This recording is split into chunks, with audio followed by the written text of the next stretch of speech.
بسم اللہ الرحمن الرحیم۔ السلام علیکم ورحمۃ اللہ وبرکاتہ۔ درود پاک کی برکت سے آخرت میں انعامات کیسے ملیں گے؟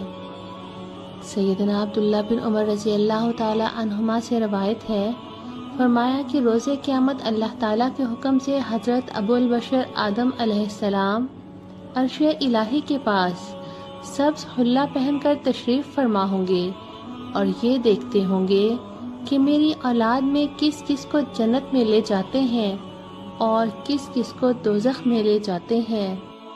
اچانک آدم علیہ السلام دیکھیں گے کہ سید انبیاء المرسلین صلی اللہ علیہ وسلم کے ایک امتی کو فرشتے دوزخ میں لے جا رہے ہیں۔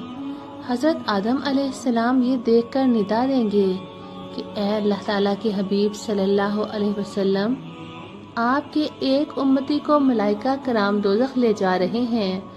سید دو عالم صلی اللہ علیہ وسلم فرماتے ہیں، یہ سن کر میں اپنا تہبند مضبوط پکڑ کر ان فرشتوں کے پیچھے دوڑوں گا اور کہوں گا، اے رب تعالیٰ کے فرشتوں، ٹھہر جاؤ۔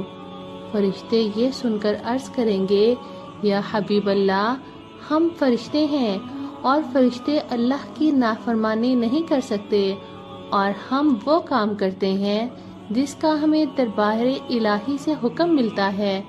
یہ سن کر نبی اکرم صلی اللہ علیہ وسلم اپنی ریش مبارک پکڑ کر دربار الہی میں عرض کریں گے، اے میرے رب کریم، کیا تیرا میرے ساتھ یہ وعدہ نہیں ہے کہ تجھے تیری امت کے بارے میں رسوا نہیں کروں گا؟ تو عرش الہی سے حکم آئے گا، اے فرشتو، میرے حبیب کی اطاعت کرو اور اس بندے کو واپس میزان پر لے چلو۔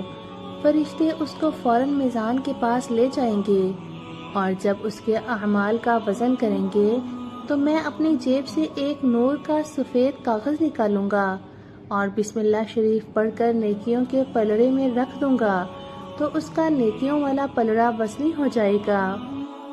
اچانک ایک شور برپا ہوگا کہ کامیاب ہو گیا، کامیاب ہو گیا، اس کو جنت میں لے جاؤ۔ جب فرشتے اسے جنت کو لے جاتے ہوں گے تو وہ کہے گا، اے میرے رب کے فرشتوں، ٹھہرو، اس بزرگ سے کچھ عرض کر لوں۔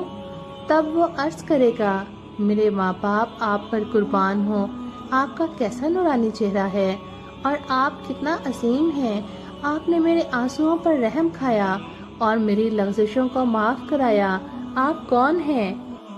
آپ فرمائیں گے، میں تیرا نبی محمد مصطفیٰ صلی اللہ علیہ وسلم ہوں، اور یہ تیرا درود پاک تھا جو تو نے مجھ پر پڑھا ہوا تھا، وہ میں نے تیرے آج کے دن کے لیے محفوظ رکھا ہوا تھا۔ اسی طرح ایک مرتبہ حضرت احمد بن ثابت مغربی رحمۃ اللہ علیہ نے فرمایا کہ میں نے جو برکتیں درود پاک کی دیکھی ہیں ان میں سے ایک یہ ہے کہ میں نے خواب میں دیکھا ایک چٹیل میدان ہے، اس میں ایک ممبر ہے، میں نے اس پر چڑھنا شروع کر دیا۔ جب میں کچھ درجے چڑھ گیا، زمین کی طرف دیکھا تو معلوم ہوا کہ ممبر ہوا میں ہے اور اوپر کو جا رہا ہے اور زمین سے کافی اونچا جا چکا ہے۔ میں نے دل میں خیال کیا کہ میں اوپر کے درجے تک چڑھتا ہوں، جہاں تک مجھے اللہ تعالیٰ لے جائے جاؤں گا، حالانکہ واپس آنے کی کوئی صورت نظر نہیں آتی۔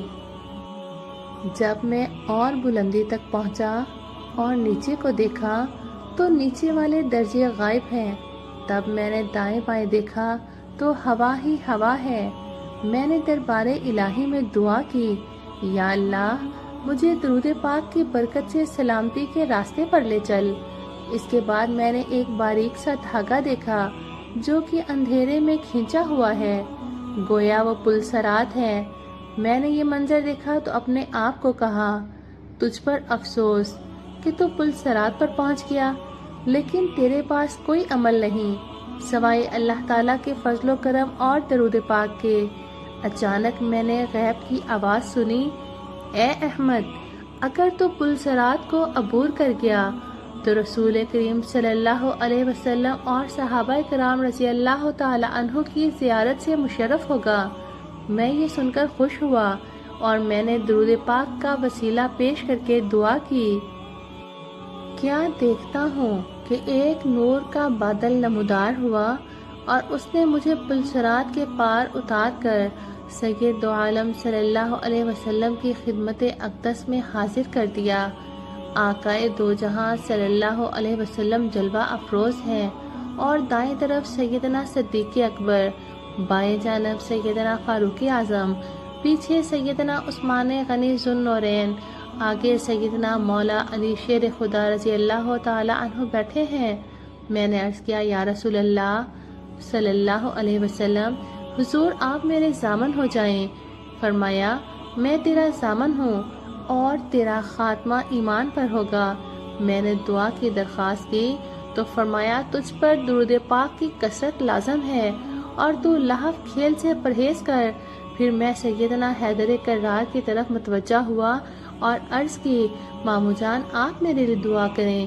یہ سن کر سیدنا مولا علی شیر خدا نے میرا کندھا پکڑ کر جھٹکا دیا اور فرمایا میں تیرا ماموں کیسے ہوا؟ میں تو تیرا دادا ہوں اور سید دو عالم صلی اللہ علیہ وسلم بھی تیرے جد مکرم نانا جان ہیں۔ اور اسی جھٹکے سے مرعوب ہو کر میں بیدار ہو گیا اور کافی دیر تک میرا کندھا درد کرتا رہا۔ ایک عرصہ تک شرمسار رہا کہ یہ میری جہالت اور غفلت تھی کہ میں نے حضرت علی شیر خدا رضی اللہ تعالی عنہ کو ماموں کہا۔ میں نے غور کیا کہ وہ لہب کیا ہے۔ بعد ازاں معلوم ہوا وہ رشتہ داری کا جھگڑا تھا جس میں میں ملوث ہو گیا اور 1 سال تک زیارت مصطفیٰ صلی اللہ علیہ وسلم سے محروم رہا۔ اس کوتاہی سے میں نے توبہ کی اور درود پاک کا وسیلہ پیش کر کے دربار الہی میں عرض کی یا اللہ مجھے اپنے حبیب مکرم صلی اللہ علیہ وسلم کی زیارت سے مشرف فرما۔ میں نے دوسری بار عالم رؤیا میں دیکھا کہ میں دربار الہی میں حاضر ہوں اور اللہ تعالیٰ مجھے ڈانٹ رہے ہیں اور تنبیہ فرما رہے ہیں کہ میں لہو و لعب اور دنیا کے جھگڑے میں ملوث کیوں ہوا، اور میں عرض کیے جا رہا ہوں یا اللہ تیری رحمت، یا اللہ تیرا فضل، یا اللہ تیرا کرم، لیکن مجھ پر مسلسل ڈانٹ پڑ رہی ہے۔ تو میں نے خیال کیا کہ شاید میں دوزخی ہوں، مگر فوراً یاد آیا کہ میں دوزخ والوں میں سے ہو سکتا ہوں، میرے تو ضامن مصطفیٰ صلی اللہ علیہ وسلم ہیں۔ تو میں نے دربار الہی میں عرض کی یا اللہ میں تیرے حبیب صلی اللہ علیہ وسلم پر درود پاک پڑھتا ہوں اور وہ میرے ضامن ہیں۔ اتنا عرض کرنا تھا، دیکھا کہ نبی اکرم صلی اللہ علیہ وسلم موجود ہیں اور فرما رہے ہیں میں صاحب شفاعت ہوں، میں صاحب عنایت ہوں، میں صاحب وسیلہ ہوں۔ تب میں نے سنا کوئی کہہ رہا ہے یا اللہ کیا یہ دوزخ والوں میں سے ہے؟ اللہ تعالیٰ نے فرمایا نہیں، یہ دوزخ سے امن میں ہے، اور میں بیدار ہو گیا۔ اللہ تعالیٰ کی کریم بارگاہ سے امید رکھتا ہوں کہ وہ ہم پر اپنی رحمت سے احسان فرمائے گا اور ہمیں قیامت کے دن رسوا نہیں کرے گا۔ ایک شخص مستح نامی جو کہ آزاد طبع نفسانی خواہشات کا پیروکار تھا، وہ فوت ہو گیا تو کسی صوفی بزرگ نے خواب میں دیکھا، پوچھا کیا حال ہے؟ اس نے جواب دیا کہ مجھے اللہ تعالیٰ نے بخش دیا۔ پوچھا کس سبب سے بخشش ہوئی؟ کہا میں نے ایک محدث صاحب کے ہاں حدیث پاک باسند پڑھی، حضرت شیخ محدث سید عالم صلی اللہ علیہ وسلم پر درود پاک پڑھا اور میں نے بھی بلند آواز سے درود پاک پڑھا، اور جب اہل مجلس نے سنا تو انہوں نے بھی درود پاک پڑھا، تو اللہ تعالیٰ نے اس کی برکت سے ہم سب کو بخش دیا۔ اللہ پاک ہمیں بھی اپنے پیارے حبیب محمد مصطفیٰ صلی اللہ علیہ وسلم پر درود پاک اور صلاۃ و سلام بھیجنے کی توفیق عطا فرمائے اور ہمیں دنیا اور آخرت میں عافیت کی زندگی نصیب فرمائے اور ہمیں حضور کی شفاعت نصیب فرمائے، آمین۔ وآخر دعوانا ان الحمد للہ رب العالمین۔